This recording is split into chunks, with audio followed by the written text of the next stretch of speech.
ब्रह्मुरारिसुरार्चितलिङ्गम् निर्मलभासितशोभितलिङ्गम् जन्मज दुःखविनाशकलिङ्गम् तत्प्रणमामि सदा शिवलिङ्गम्।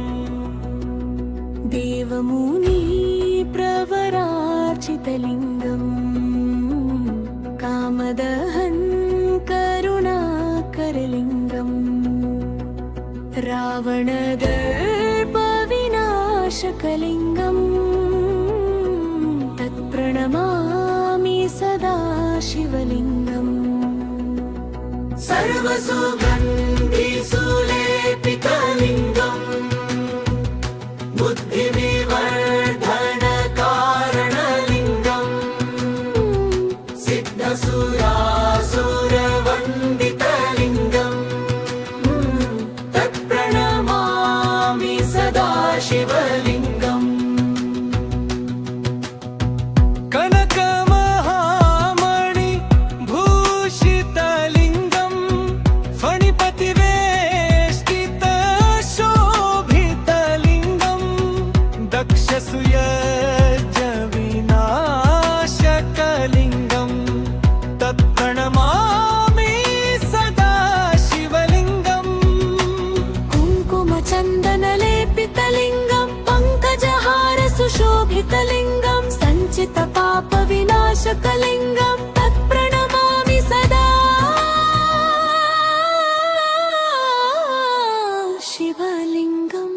देवगरार्चितसेवितलिङ्गम् भावैर्भक्तिभिरेव च लिङ्गम् भुवनकोटिप्रभाकरलिङ्गम् तत्प्रणमामि सदा शिवलिङ्गम्। अष्टदलोपरिवेष्टितलिङ्गम् सर्वसमुद्भवकारणलिङ्गम् अष्टदरिद्रविनाशकलिङ्गम् तत्प्रणमामि सदा शिवलिङ्गम्। सुरगुरुसुरवरपूजितलिङ्गम् सुरवनपुष्पसदार्चितलिङ्गम्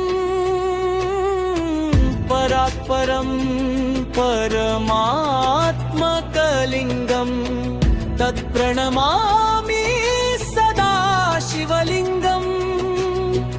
श्रुतेर्लिङ्गाष्टकमिदं पुण्यं यः पठेत् शिवसन्निधौ शिवलोकमवाप्नोति शिवेन सह मोदते शिवलोकमवाप्नोति शिवेन सह मोदते।